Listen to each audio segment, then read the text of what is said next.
হুম, আজকেও নিয়ে এসেছি আরেকটা আবিষ্কৃত রেসিপি চিকেন চাইনিজ বল।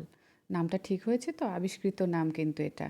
তো দেখে নাও, স্কিপ না করে পুরো রেসিপিটা আমি কি কি ইউজ করছি। আর তোমরা কিন্তু লাইক কমেন্ট শেয়ার অবশ্যই করো বন্ধুরা, সুন্দর সুন্দর কমেন্ট করে যেও, আর লাভ রিয়াক্ট দিয়ে যেও, আর শেয়ার করো। আমার পাশে দাঁড়িয়েও তোমরা, আশা করি তোমরা সবাই যেমন আছো সেরকম থাকবে আমার পাশে। তো প্রথম দেখলে এটা কিন্তু বরফের একদম ফ্রিজ থেকে বের করা মানে চিকেনটাকে আমি গ্রাইন্ডারে একটু জাস্ট একটু দারদারা করে পেস্ট করে নিয়েছি। এটা কিন্তু পুরো একদম মিহি পেস্ট হবে না, একটুখানি ভেঙে ভেঙে যাবে চিকেনটা, সেই অবস্থায় আমি কিন্তু করেছি। আর ফ্রিজ থেকে একদম বরফে জমা যদি চিকেনটা তুমি মিক্সার গ্রাইন্ডারে যদি একটুখানি নাড়িয়ে নাও, ঘুরিয়ে নাও, তাহলে দেখবে একদম মিহি হয় না, একটু দারদারা থাকে।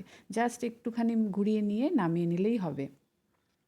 এবার সেই চিকেনের মধ্যে প্রথমে দিয়েছি গোলমরিচ, তারপরে দিলাম একটু হচ্ছে সসগুলো, সয়া সস, চিলি সস, আর হচ্ছে টমেটো সস, আর সামান্য ভিনিগার।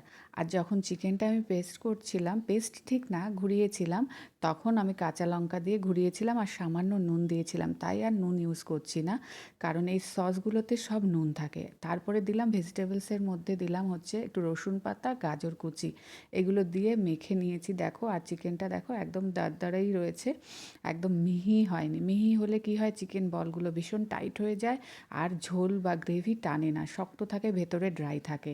তাই জন্য বলি যে তোমরা কিন্তু স্কিপ করে দেখবে না। কেন, ট্রিক্সগুলো কি করে হয়, এগুলো কিন্তু অভিজ্ঞতা দিয়ে কিন্তু আমি বুঝেছি, এবং সবাই সেটাই হয়। আর এই যে পেঁয়াজগুলো বড় বড় করে দিলাম কেন জানো? রসুন, পেঁয়াজ, আদা কুচি, এগুলোতে কি হয়, চিকেনটা টাইট হয়ে বসবে না, এই পেঁয়াজগুলো থাকবে ভেতরে, রসুন কুচি, আদা কুচি থাকবে, এতে খেতেও যেমন টেস্ট হবে মুখে যখন পড়বে। এছাড়াও চিকেন বলগুলো কিন্তু একদম টাইট হয়ে বসে যাবে না, একটু গ্যাপ গ্যাপ রেখে যাবে পেঁয়াজের জায়গা এবং রসুনের জায়গাগুলো।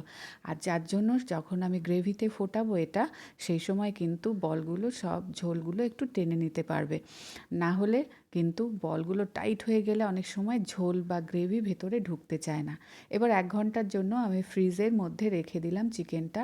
1 ঘন্টা পরে বের করে দেখো, মিডিয়াম সাইজ করে নিয়েছি এক একটা বল, তৈরি করে নিচ্ছি। এই দেখো, বলের ভেতরে এরকম পেঁয়াজ থাকে তো, পেঁয়াজ, রসুন, আদা কুচি, ওই ভেজিটেবলসগুলো, তাতে কি হয়, টাইট হবে না বলগুলো, একদম ভেতরটা একটু ফাঁকা ফাঁকা থাকবে, গ্যাপ থাকবে। আর এই তেল, সাদা তেলটা কিন্তু খুব গরম করে একদম যখন প্রায় ঠান্ডা হয়ে এসছে তখন বলগুলো ছেড়েছি। কারণ সঙ্গে সঙ্গে যদি খুব গরমে আমি বলগুলো ছাড়ি, তাহলে চিকেনটার বাইরে কোটটা একদম পুড়ে যাবে একদম, এতে কী হবে, টেস্টটাও আসবে না। আর কখনো বেশি ভাজা হলে চিকেন যে কোনো জিনিস ঝোল বা গ্রেভি কিন্তু টানতে পারে না। তাই বলটা কিন্তু একদম হালকা ভাজতে হবে, এবং আস্তে আস্তে ফ্লেমে ভাজতে হবে, যাতে একটু ভাজাও হয়ে যায় চিকেনের বলগুলো, আর সাথে আর বেশি না ভাজা হয়। প্রথম বলটা একটু বেশি, একটু গরম ছিল বলে তেলটা, সেই জন্য একটু বেশি লালচে হয়ে গেছিলো। কিন্তু লালচে হলে চলবে না, একটু হালকা ভাজা হবে, কিন্তু আস্তে আস্তে কিছুক্ষণ ধরে। এবার আমি ওই পাশের কড়াইটাতেই আমি যে তেলে আমি ভেজেছি চিকেন, সেই চিকেনের তেল আমি ইউজ করছি।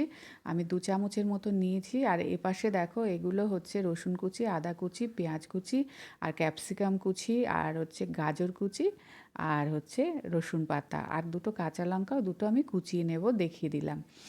এবার হচ্ছে ওই সাদা তেলের মধ্যে কিন্তু প্রথমে রসুন কুচি ছেড়েছি, তারপরে আদা কুচি ছেড়ে একটু নাড়িয়ে চাড়িয়ে পেঁয়াজগুলোকে আমি ছেড়ে দিলাম, পেঁয়াজ কুচিটা। এগুলো কোনোটাই বেশি ভাজা হবে না, সব জাস্ট একটু সাতলানো মতো হবে। আর এই পাশে আমি চিকেন বলগুলো দেখো আস্তে আস্তে করে ভাজছি। আর এদিকে হচ্ছে বাটিতে আমি সস নিয়ে নিচ্ছি সব রকম। সয়া সসটা একটু বেশি নিয়েছি, একটু কালো রঙটা একটু কালচে আনার জন্য। আর নিয়েছি চিলি সস আর টমেটো সস, আর এটা হচ্ছে কর্নফ্লাওয়ার। আর ওখানেও কিন্তু আমি কর্নফ্লাওয়ার ইউজ করেছিলাম যখন কিনা আমি এই বলগুলো তৈরি করছি, কারণ বাইন্ডিংয়ের জন্য সামান্য করে কর্নফ্লাওয়ার তখন কিন্তু আমি ইউজ করেছিলাম। এবার সেটা বলা হয়নি বলে আমি বলে দিলাম বন্ধুরা, ওটা আমার বলা হয়েছিল না। আর তারপরে এখন দিয়ে দিচ্ছি গাজর। গাজরগুলো কিন্তু একদমই ভাজবো না বেশি, কারণ ওটাকে আমি পুরো গ্রেট করে নিয়েছি ভীষণ পাতলা, সেই জন্য ভাজার একদমই দরকার নেই। দেওয়ার সাথে সাথে আমি চিকেন বলগুলো দিয়েই কিন্তু কাঁচা লঙ্কা কুচি আর ক্যাপসিকাম কুচি এগুলো দিয়ে আবার একটু নাড়িয়ে নিচ্ছি। এই জন্য বলি জানো তো, স্কিপ করবে না, কারণ অনেক সময় অনেক কী হয় বন্ধুরা, যে কিছু বলার জন্য অনেক সময় ঠিক মনে থাকে না, পরে হয়তো মনে পড়ে যায়, এজন্য আমি পরে বললাম। ওই কর্নফ্লাওয়ারের কথাটা যখন আমি চিকেনটা ম্যারিনেট করি তখন আমি দিয়েছিলাম। এবার ওই চিকেন বলগুলো সব মশলার সাথে একটু নাড়িয়ে চাড়িয়ে নেওয়ার পরে গোলানো সসগুলো যেগুলো দিয়েছিলাম সেগুলো সব কিছু আমি এর মধ্যে দিয়ে একটু নাড়িয়ে চাড়িয়ে নিয়ে কিন্তু আমি এর মধ্যে গরম জল ইউজ করেছি। গরম জল একটু ইউজ করে ঢাকা দিয়ে সিদ্ধ করেছি যাতে বলগুলোর ভেতরে গ্রেভিটা ঢুকে যায়। আর এটা আজিনামোটো না, এটা একটু সামান্য চিনি ইউজ করেছি যেহেতু সয়া সস টক হয়, আর আমি ম্যারিনেশনের সময় যেহেতু একটুখানি ভিনিগার ইউজ করেছিলাম সেই জন্য আমি একটু চিনি ইউজ করেছি। এবার নামানোর আগে আগে দিয়ে দিয়েছি রসুন পাতা। রসুন পাতা দেওয়ার পরে কিন্তু আমি এই যে গ্যাসটা ঠিক বন্ধ করে দিয়েছি যখন এরকমভাবে গ্রেভিটা এসে গেছে। খুব বেশি গ্রেভি এই চিকেন চাইনিজ বলে দরকার নেই। এটা কিন্তু যা গ্রেভি রেখেছি এটা রাইস বলো বা রুটি বলো বা পরোটা বলো সব কিছুর সাথেই তুমি খেতে পারবে। তো এইভাবে হয়ে গেছে আমার চিকেন চাইনিজ বল, হতে বেশি সময় লাগেনি, টেস্টি হয়েছিল। এগুলো তোমরা না রান্না করলে বুঝবে না এর টেস্টটা ঠিক কেমন এসেছিল। ঘরোয়া পদ্ধতিতে রেস্টুরেন্টের মতো দারুণ হয়েছিল এই চিকেন চাইনিজ বল। তোমরা অবশ্যই রান্না করে বা রেসিপিটা একদম পাই টু পাই ফলো করে দেখো। এই দেখো ফাইনাল লুক এরকম এসেছিল। আমি কিন্তু এটা সার্ভ করেছিলাম পরোটা দিয়ে। তোমরা কিন্তু ফ্রাইড রাইস দিয়েও করতে পারো, লুচি পরোটা সব যাবে।